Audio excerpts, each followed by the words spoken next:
Oh,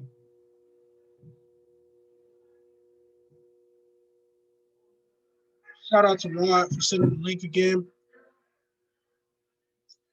We're gonna get it rocking and rolling. Excuse the noise in the background. They down there celebrating. But we're gonna get right to it. Because this is bad timing. But this is our business logistics call. This call is gonna be going over how you really can go legit with your business. This is really gonna be like a collection of sauce, basically. Just a collection of sauce that I found out that I'm just gonna, send a message for.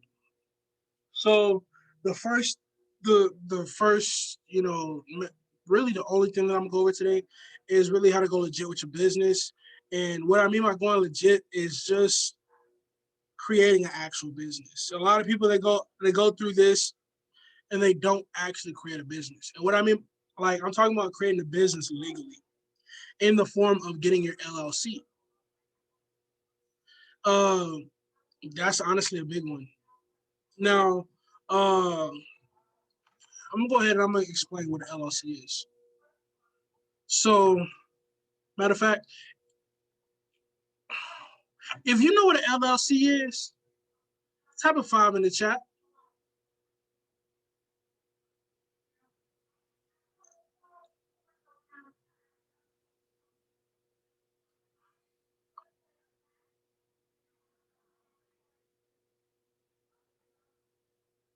Five and a half.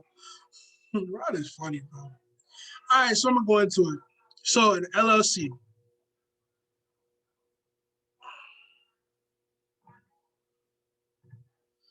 All right. So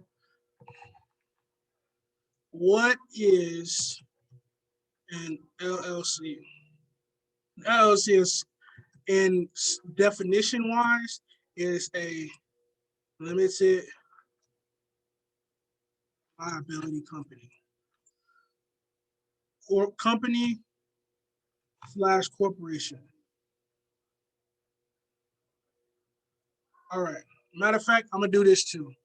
I said I was gonna do this so that my Facebook peeps can watch it too.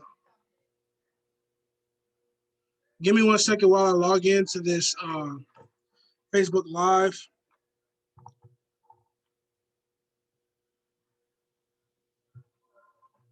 Log in. I said I was going to use this on my Facebook Live. Continue.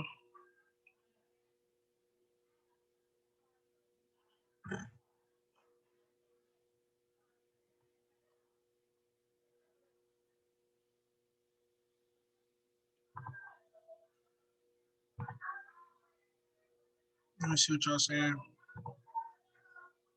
Yeah, it's about to go down, bro. It's about to go down.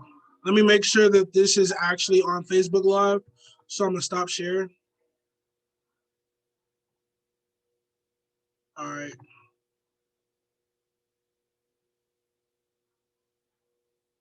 I think it's this one.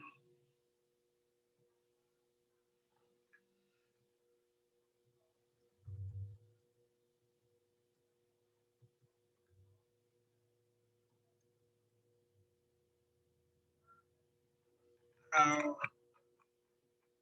to create a business. All right. Cool, cool, cool. It's about to go live, and I'm live.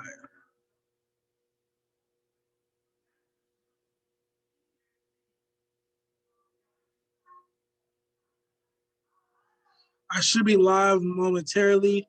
Yes, meeting is now streaming live on Facebook. We're good.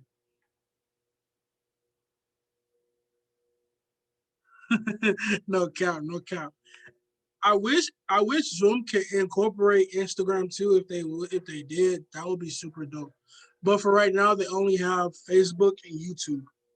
So I'll take it from off of Facebook, then transfer it over to Instagram. Um, but where I left off at, whiteboard. What is the LLC? Limited liability company slash corporation. And it's basically self-explanatory, just meaning that, you know, limited liability. So that means it wants to, I don't want to make you sound like, you know, a little bit, you know, less than who you are, but it just limits the liability. Now, what is a liability? Things that you don't necessarily need. An asset is things that brings value. Liabilities are typically things that subtract value. And in basic definition or in visual definition, this is what an LLC is.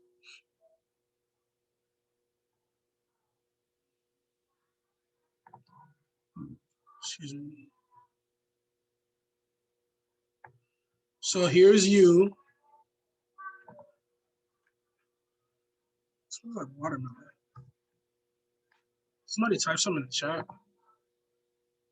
Yes, LLC protection. Hey, is that Dom? All right, so here's you, and here's your business. So this is how it works. It just separates your business's assets and liabilities from your assets and liabilities. So that way, should something happen legally, your assets over here, what you have, are protected, and it limits your liabilities from your business. So let's talk about how your business will run with an LLC. See, because a lot of people, they're used to this.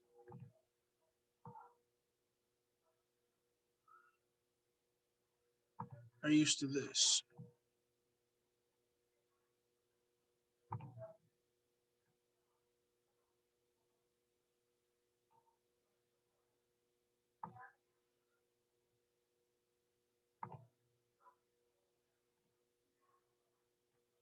All right. If I was at home, this would be a whole lot better. I got the big whiteboard. All right. So people are used to this. They're used to their job paying them and them paying their assets and their liabilities. And I'll go ahead and I'll do this too. They're used to their job paying them and they pay their assets and liabilities. But with an LLC, this is how it works.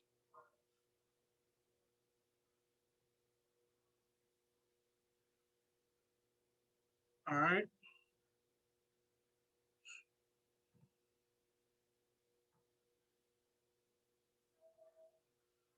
So your business, no, I'll do it like this. Where's my text? Here it is. So the money goes to your business, not you.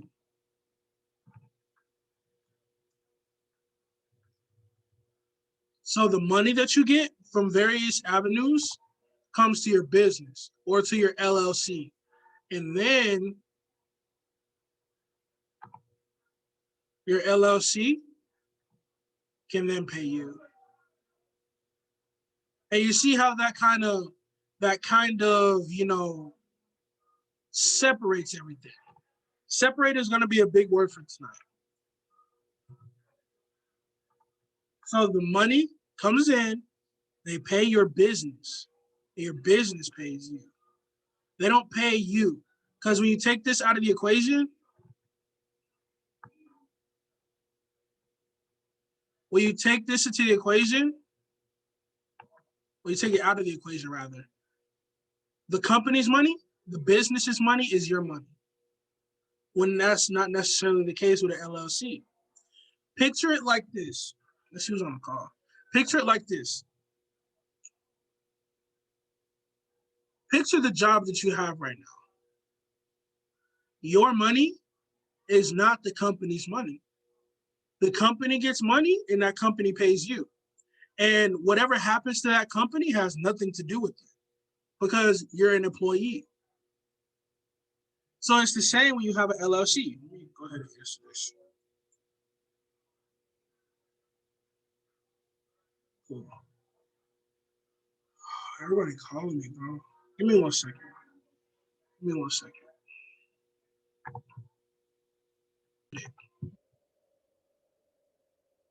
Cool. So let's go back to the whiteboard. So whatever happens to that company has nothing to do with you because you're an employee. The same thing happens with your business. With the LLC, you're basically an employee of your own company. So that whatever happens to your company, whatever happens to your business, doesn't happen to you.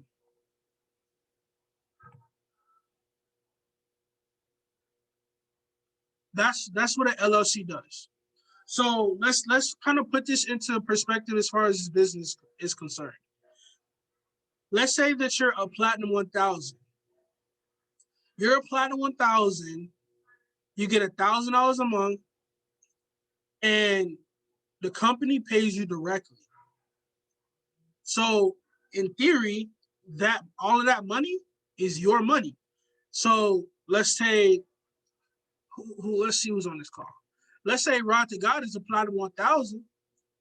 So that $1,000 is Rod's money. Like it's going to be labeled under Rod. That's it. But when you have an LLC, guess what happens? The company will pay your LLC, and your LLC will pay you.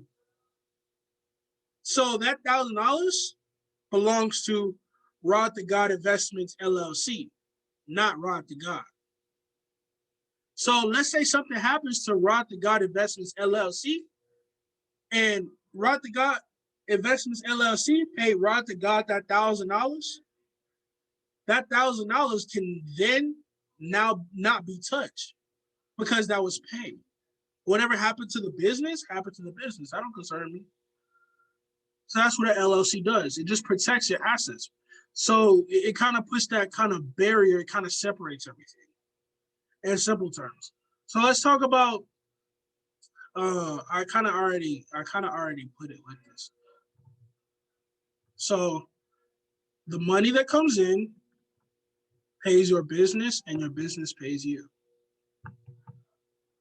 Does that make sense? Drop a 5 in the chat if that makes sense.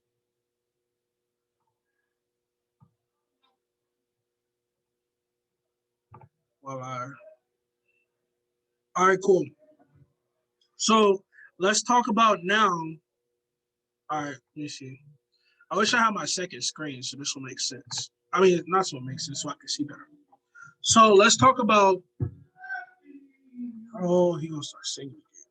But look, I'm gonna get a new page. This is something that you can actually practice right now, and I've personally practiced it. Can you hear that? Do I need to move? Can you hear that? Or can you hear me good? Because I can move from where I'm at. So y'all let me know. This is gonna be an interactive type of call. I don't want to leave y'all out. All right, cool. All right, we're good. We're good. We're good. So let's talk about the practice of all of this because you can actually practice this um without actually having an LLC, and this is something that I really started doing.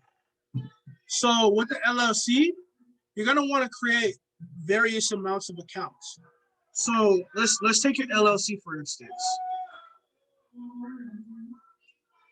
I'm gonna put my LLC, which is gonna be soon created.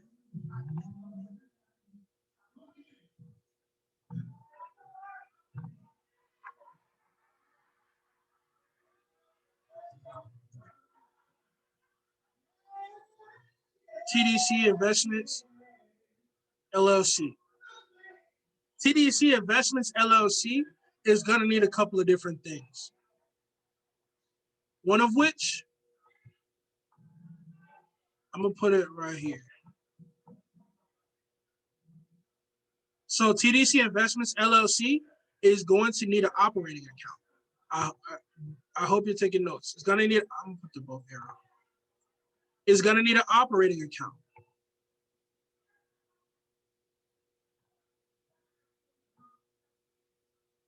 All right. So it's going to need an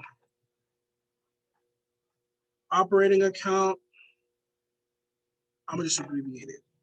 And what your operating account is going to do is this is going to be where all of your money comes in. All of the money that your business gets is going to go through your operating account. So your operating account is going to pay your LLC, or is going to be a direct reflection of all the finances. So in this case, let's put it into perspective. I'm gonna bring this down a little bit.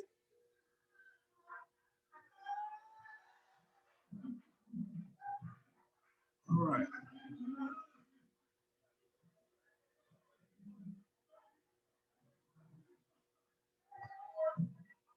So let's say that I have my residuals.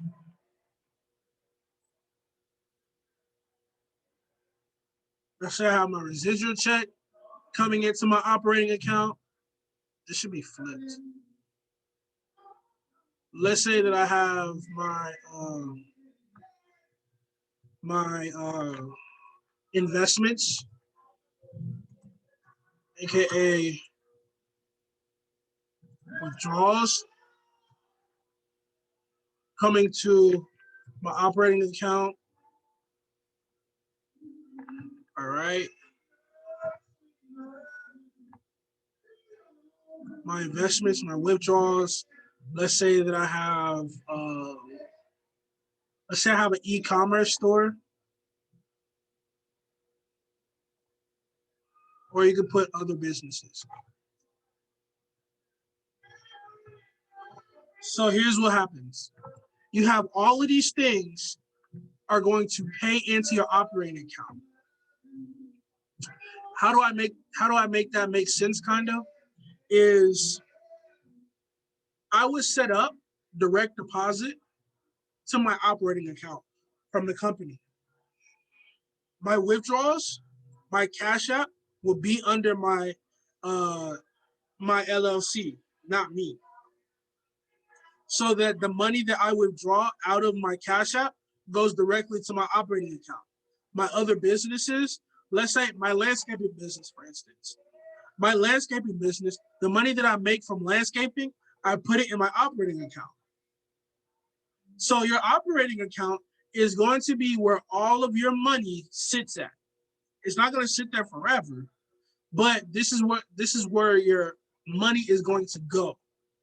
And that's going to be directly tied to your LLC. I hope that makes sense. So you have your residuals, your investments, your other businesses that are going to pay in to your operating account.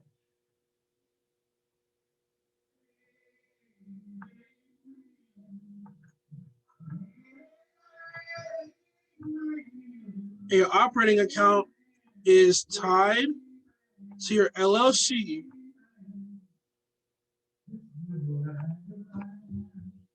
and your LLC is then going to pay you. But that's only the surface of it, because you do not want all of your money sitting in your operating account. So let's do another example. Let's take your operating account again.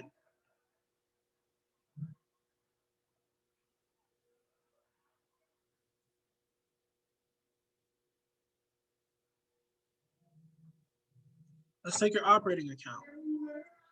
Your operating account is going to pay into certain things as well. It's going to pay into your tax account. And this one is going to be important. So out of all the money that you get, you need to have a certain percentage that you set aside for your taxes. You need that. So your operating account is going to pay into your tax account. Then your operating account is also going to pay into your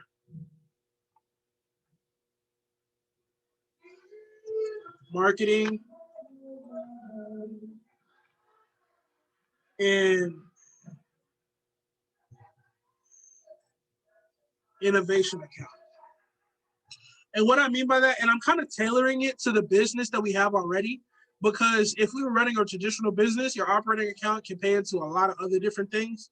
But for the sake of network marketing, your operating account, you shouldn't need any other accounts to your tax account, your marketing account, and your credit account.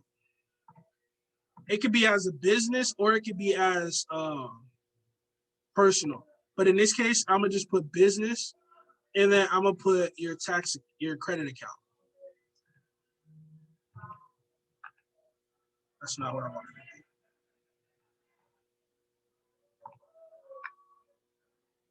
Your credit account. Cool. So this is what I meant by the money that pours into your operating account isn't going to sit there at all, because your operating account is going to pay into your tax account, your marketing account, and your credit account. So whatever is left in here is, I'm going to do this.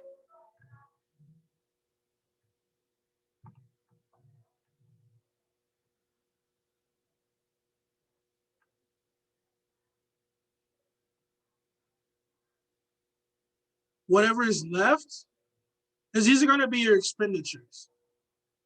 What else? What else? What else? What else? What else? Oh, I knew I was missing something. Your business expenses. But your business expense, well, that's too broad of a statement. So your monthly and add-ons, stuff like that. You don't need to have a separate account for it, but it'll come out of your operating account. So out of your operating account, what's going to come out?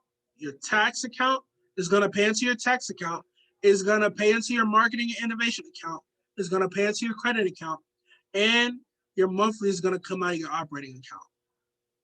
Now, there are various percentages. It's all based on what you make that you can put into these different types of accounts. Your marketing and innovation account, this is going to be what you spend on events. This is what you're going to spend on flyers, promotions. Uh, if you want to go out and you want to do something with the team, this will be in this account. So you would take a certain percentage out of this, put it in here. Take a certain percentage out of this, put it in here. Take a certain percentage out of, well, you already know. I'll get into that in a second, but you'll already know how much you're going to pay into this. And you already know how much you're going to pay into this. Then what's left over is going to be your, what's left over is going to be your net.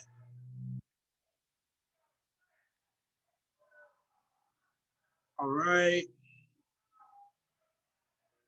Matter of fact, no. I'm not going to do that. Here's my draw. So after all of that, you're going to have your net income. And your net income is what you see, what you take home after you pay into all your accounts. And what you do with this money is up to you. What I would suggest is, one, you pay yourself.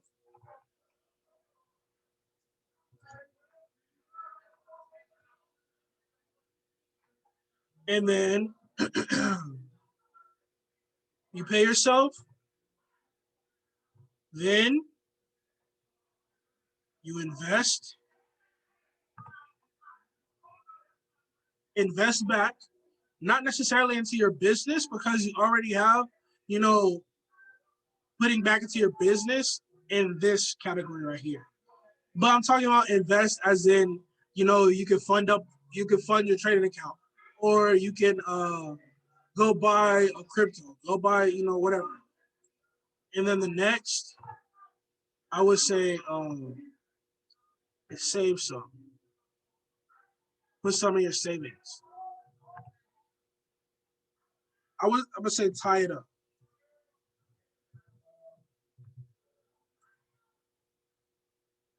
And then repeat the process. That's what you want to do.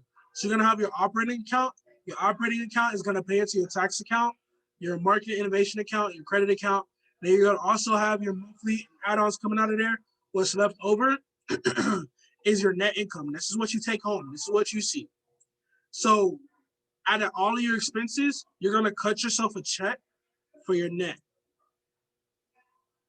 You know what I mean by that? This is still in your LLC. All of this is in your LLC, and I'll draw the line right here. All of this is still your LLC, and then guess what? You're gonna cut yourself a check for whatever is left. And guess what? You're gonna pay yourself. You're gonna tie it up. And you're gonna invest back. I think that covers just about everything.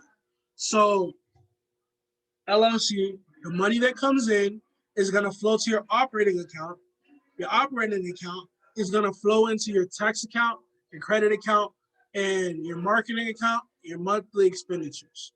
Whatever else, pay yourself, you invest, you tie it back up. If that makes sense, drop a 5 in the chat.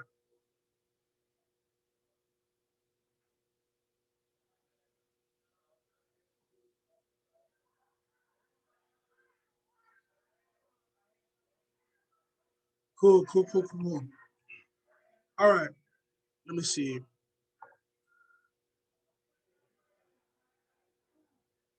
It was somebody I was looking for. All right, cool. Let's get back into it. Next thing we're going to talk about is we're going to talk about your credit once you pay yourself. So we're going to talk about your credit. This one is big. Credit. So you can't really do nothing without good credit. Or it's going to be a long, drawn out process if you don't have credit or you don't have good credit. And this is a cycle that needs to be broken. Here's the cycle. A lot of people, they don't put their kids as authorized users on their credit lines. So they don't build credit because oftentimes they have bad credit. So as a result of them not putting their kids on their authorized user on their credit line, guess what happens? They get to college or they graduate high school. They graduate high school with no credit. Then guess what they go do? They go out and they take out loans, which is also decreases your, well, it doesn't decrease your credit automatically, but it takes away from your credit. They go out and take a few loans. Then guess what? They graduate. Now they're thousands of dollars in the hole. Now they got to start paying back on that. So you already have no credit. Or you have low credit.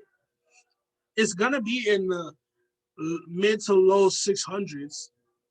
You got to take more loans. Then guess what? You graduate. You got to start paying on those loans now. You get a job. You get an average paying job.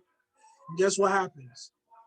You need better transportation. You can't drive the old beater you've been driving for the past 5 years. You need it. You're gonna need a new car. What is that? A loan. And guess what? You get a promotion. Oh, I need a place to stay now. I think I want to become a homeowner. What is that? Another loan. And now you are hundreds of thousands of dollars in the hole. And it is going to take you multiple lifetimes to get out of it. And I'm not about to go through that. I'm letting you know that right now. Like, there's no way that I'm going to still be paying on credit cards in my 50s. There's no way. And it all starts on what you do right now. See, a lot of people, oh, oh, don't go out and get credit cards. They're bad. Why? Why are credit cards bad? Credit cards are not bad at all. That's honestly the best way to spend money is on a credit card. But a lot of people don't know that because they use credit the wrong way. They see credit as most see credit as borrowing. When in actuality, credit is an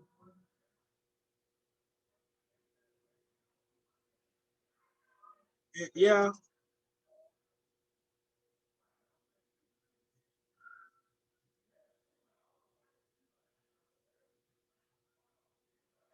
credit is an advanced form of debit. See, most people they get a credit card with the anticipation of paying it back with interest. But that's not the way that you use a credit card. You use a credit card like a debit card. But most people don't get that. You use a credit card like a debit card. Here's what I mean by that.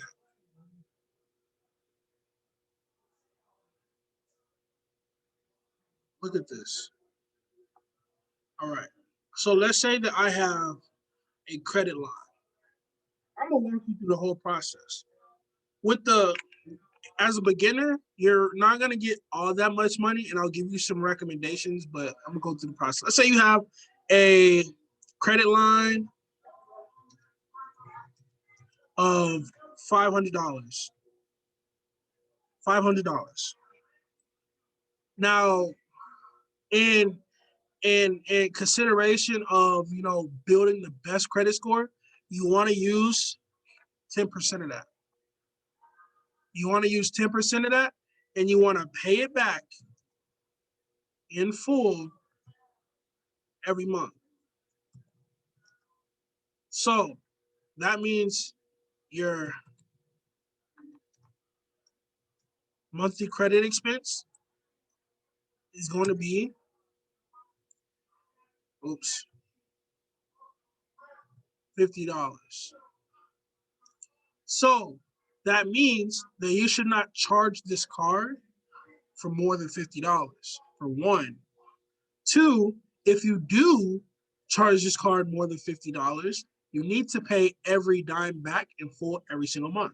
So that way you don't incur interest. You don't have to pay interest if you pay everything back at the end of the month. See, the whole key is to increase, and I'm gonna give you a terminology right here.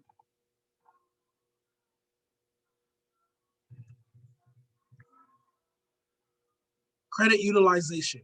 Credit utilization is how much you borrowed and what you did with it.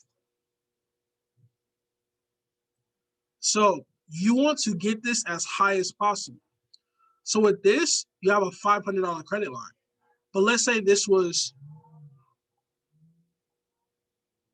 $5,000.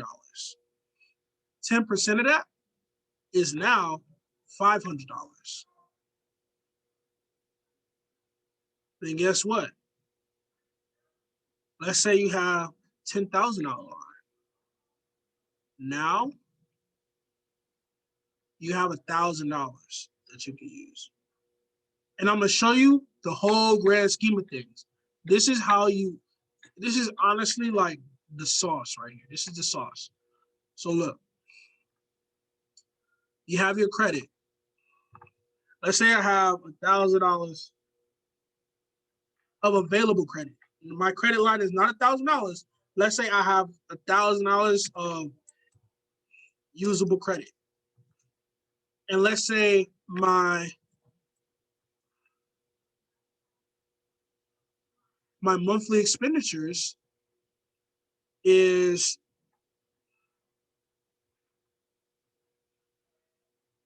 $750. What I could do is this. I can put my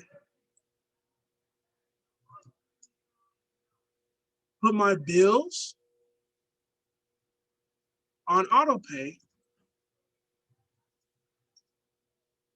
with my credit card. Then guess what?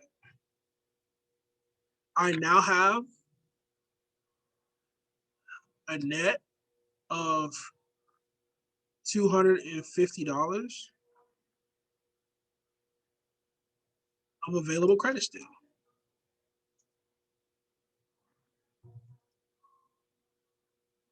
Then guess what? You can use that for miscellaneous. Because guess what? Man, I wish I had my big whiteboard. Let's make it so much easier. Let's say that my monthly net is $2,000. That means after I pay, let's say I take home $2,000 from my job. Let's say I'm applying $2,000. I'm applying $2,000, so I take home $2,000 a month. Well, really, I'm gonna say $2,500. $2,500 a month. Guess what? $1,000 is gonna go to my credit. And guess what? My credit takes care of my bills and gas. So I still have how much? I still have 250 plus 1,500, 1,750. I still have 1,750 to play with.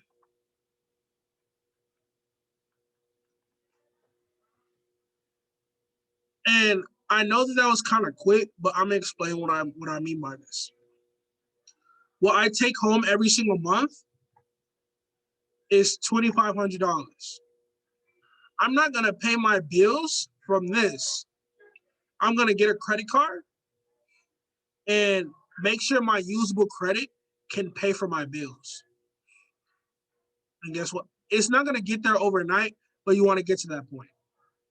Because guess what? You put your bills and your gas for your car. Well, you can't put gas on the car auto pay, but you put your bills on auto pay, so that way you don't really have to worry about it. All you have to worry about is just paying your credit card bill.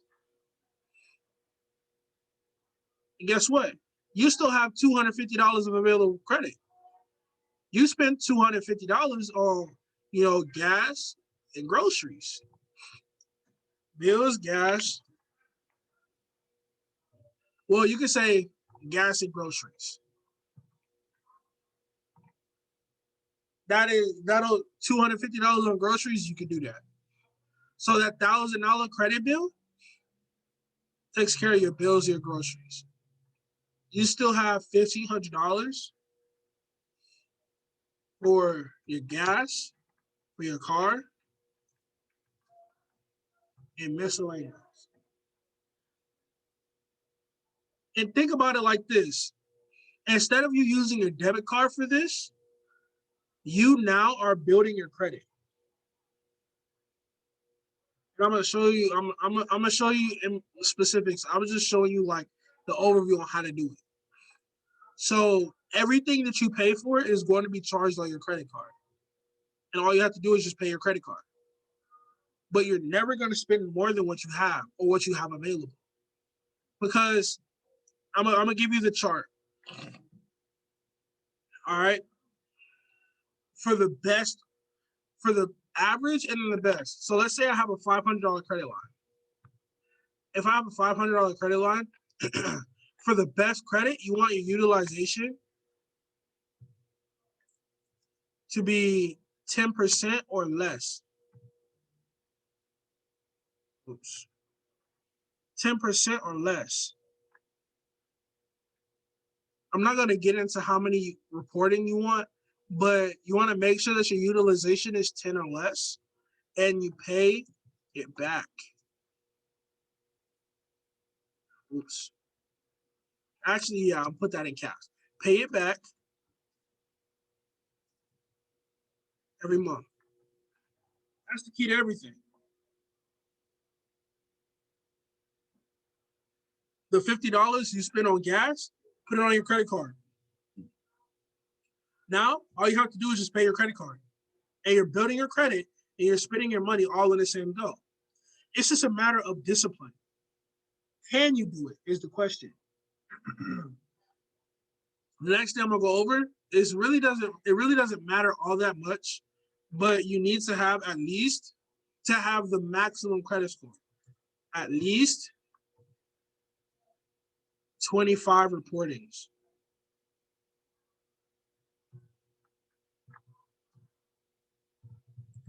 What that means is, let's say I have one credit card. That's one reporting. Let's say I have one loan. That's enough. That's two reportings.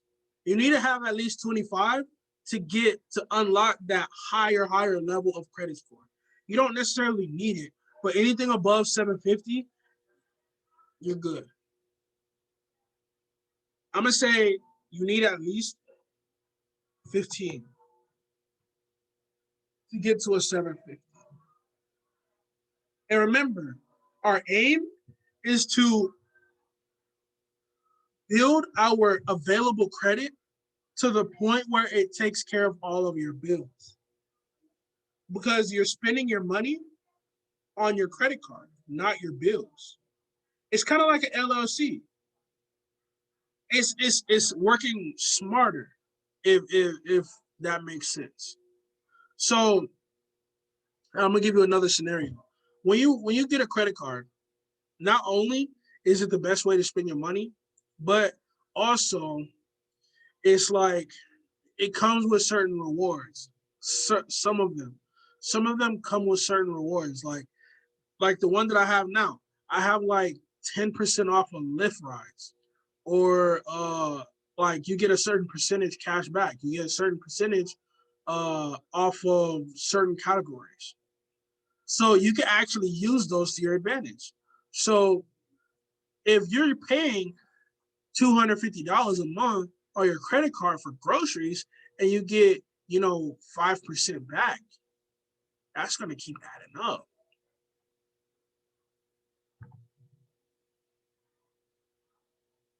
It's best to pay it all at once. Like, I use my credit card like a debit card. So as soon as I charge my card, well, I'm not gonna say as soon as I do it, because I don't really like auto pay because that's very trusting that it'll come out on time. But what I do is I'll charge my credit card, then I'll let it go through, and then I'll pay it. So, matter of fact, I'll do it in front of y'all. So I just got another one.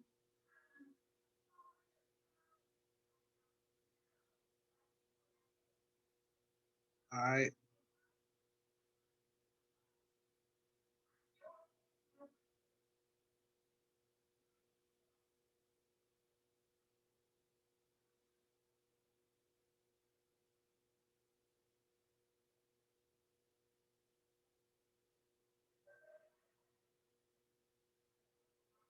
Cool. So I'm gonna go ahead. See, look.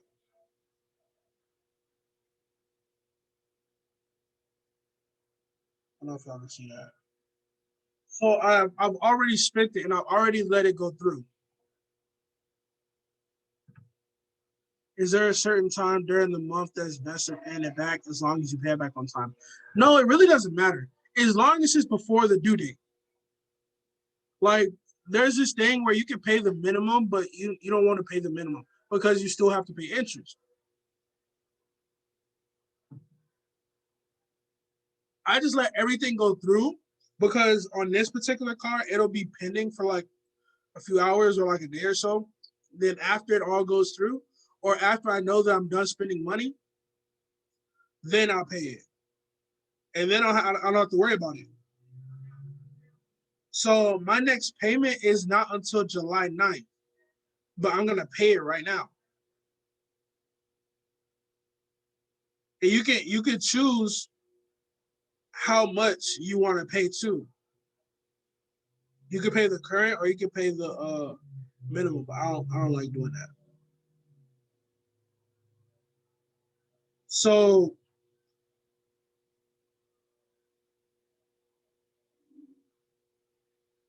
I just paid it.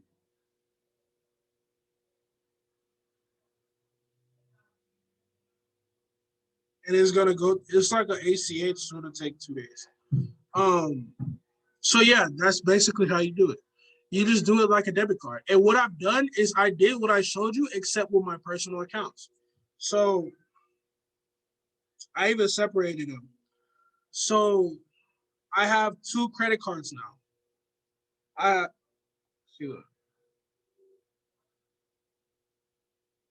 so I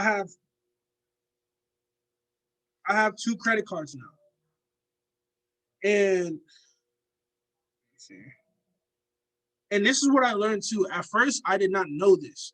I thought that your utilization only counted for that card, but your utilization is a combination of all of them. So let's say that I have two credit cards with the $500 limit. My credit utilization is now $100 because it's 10% or less. It's not $50, it's 100. But on that particular card, I can only spend 50. But in combination, I can spend 100. So one has a $500 limit, the other one has a $1,200 limit. That brings my total to $1,700. And if I use 10% or less, that's $170. So I know exactly how much I'm going to pay every single month on my credit card. It's $170, unless I get another one and it goes up.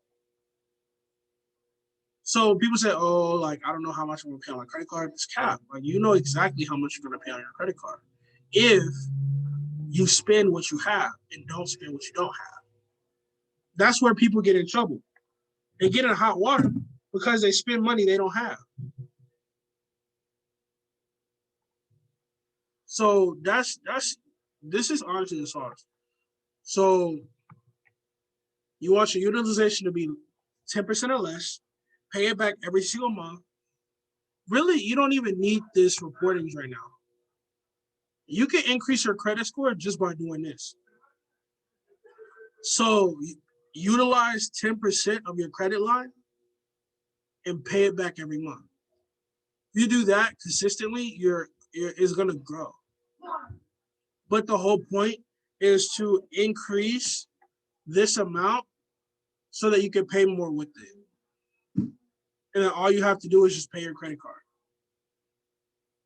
So with that being said, you're leaving? Okay.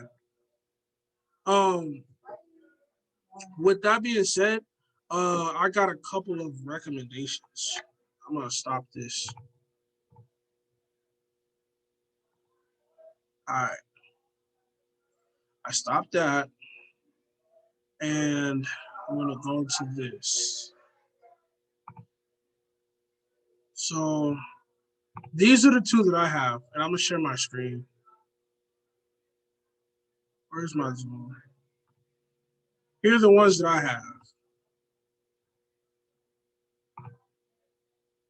All right. So I have the Freedom Unlimited. And with credit cards too, you want to get the free ones. You don't want to pay for a credit card. So a lot of people they starting to do this, but I have this one. Freedom Unlimited. No annual fee. That's what you want. You want the one with no annual fee. So that way you don't have to pay for it. And then they have different stuff that, they offer as well. So you get a bonus when you spend $500. Um, See, look, this is what I be talking about. 5% on travel purchased through Chase Rewards. So with this one, I can use it when I'm booking flights for events. And then guess what? I get 5% back. 3% on dining, 3% on drugstore, and then, everything else. This is the first one that I had. I had no credit when I got this. So you should be okay uh, applying for this one. The next one I have is the City Double Cash Card.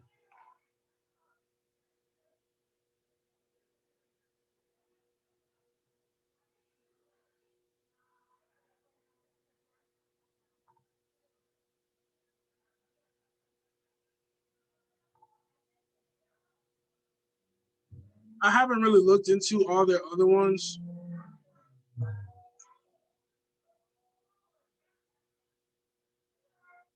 But I have this one, City Double Cash. It's 2% on all purchases and no annual fee. The next one I'm looking at getting is the Amazon one and the Apple one, and the Bank of America one. See, look, you see how most of these cards have uh, incentives and stuff? Look, cash, uh, you don't want the interest rates. This is American Airlines. So American Airlines, you can actually um, earn points with American Airlines when you use this card.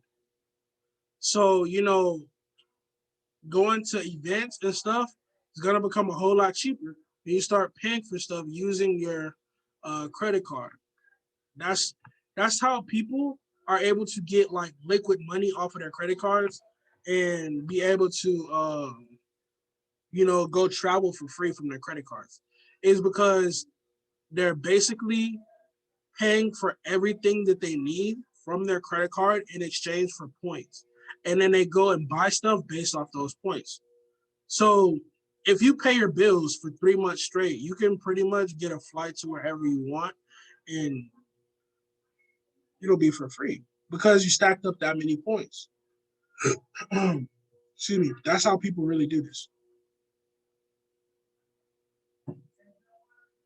Um, but yeah, my LLC is gonna be established here pretty soon. And it's gonna be dope. I already know it. Oh, one more thing. This is how a lot of and see, look, y'all about to get the sauce because y'all stay to the end. This is there's a lot of different ways that you can get this done, but let's say you have your LLC, right? You have your LLC. Your LLC can be taxed one of two ways. It can be taxed as a sole proprietor. Well, it can be taxed more than these two ways, but these are the two most popular ones. It can be taxed as a sole proprietor, or it can be taxed as an S corp.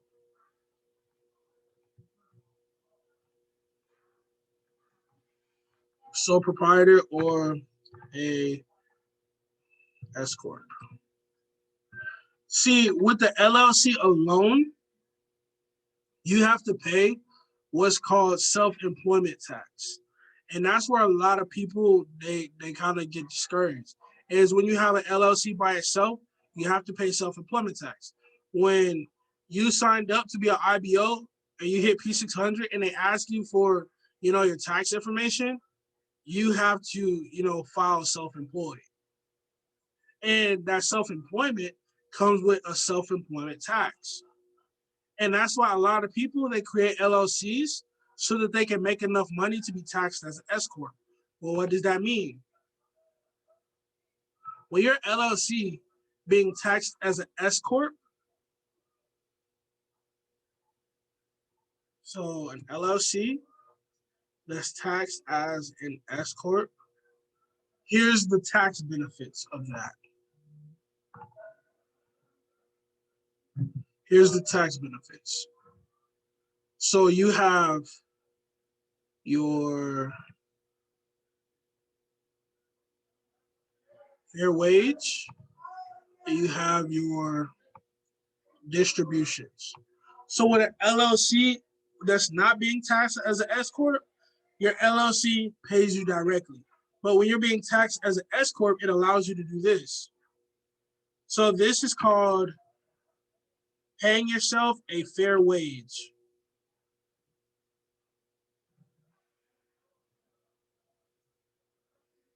And mind you, we're only talking about your net income here. This is after it goes through your operating account, and this is what goes left. You pay yourself a fair wage. And to be conservative, you want this to be 50%. So 50% of your net is going to be your fair wage. And let's say you make 100,000, 50,000 is what you would take home. Now, on the flip side, you can also pay yourself a distribution.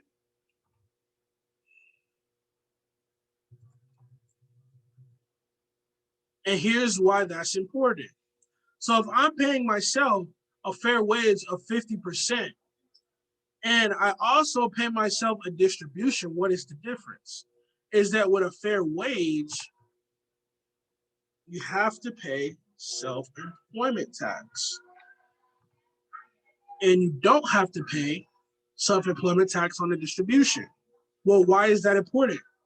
If my net is $100,000 and I don't file to be an S corp, I would have to pay self-employment tax on that $100,000, opposed to me filing as an S corp. I would only pay self-employment tax on 50,000, and I will pay my other 50,000 as a distribution. With distributions, you only have to pay state and local taxes.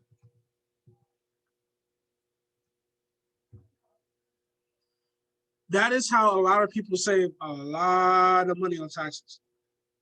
It's just lowering the amount you pay taxes on.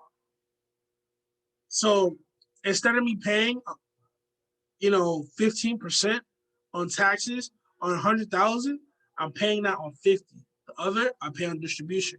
Now, how does this apply to what we got going on?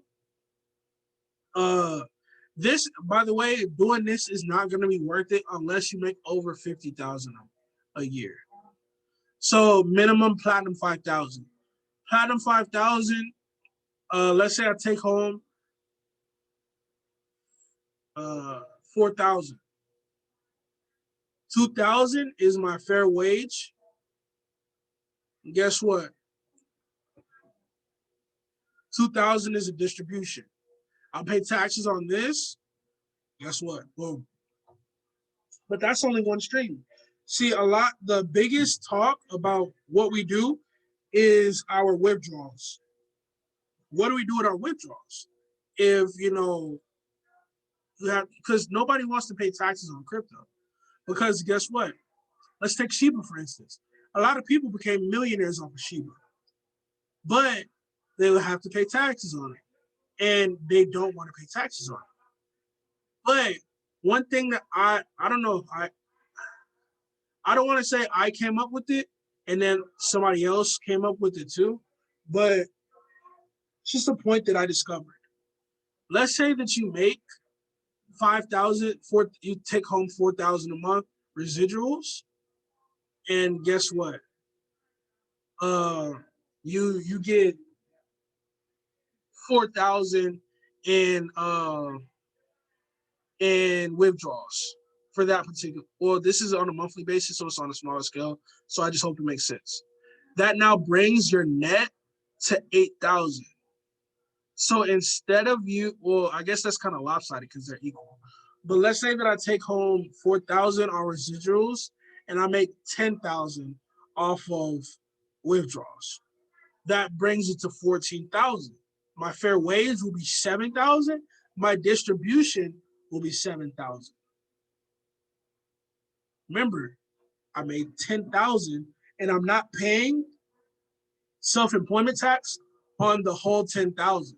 That's how I save money on my taxes legally and not putting it into a stable fund, stable coins, and doing it all that, doing it that way. So I hope that makes sense. So the money that you make on withdrawals, you can just pay it to yourself as a distribution and just do it that way. So, and mind you, I'm still going to be talking to a tax professional on this when I create my LLC. So there is going to be some more sauce coming, but this is just what I have so far. And I just felt like I wanted to kind of share this with everybody. So I hope that made sense. I hope you got some value from that. So y'all have a good rest of y'all's night. Oh, hold up. So if you have $1,000, use up 10%, which will only be 100. Yes, that's correct. Does anybody have any more questions?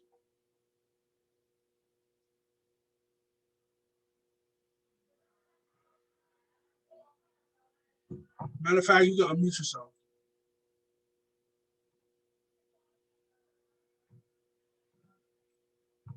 You can unmute yourself now.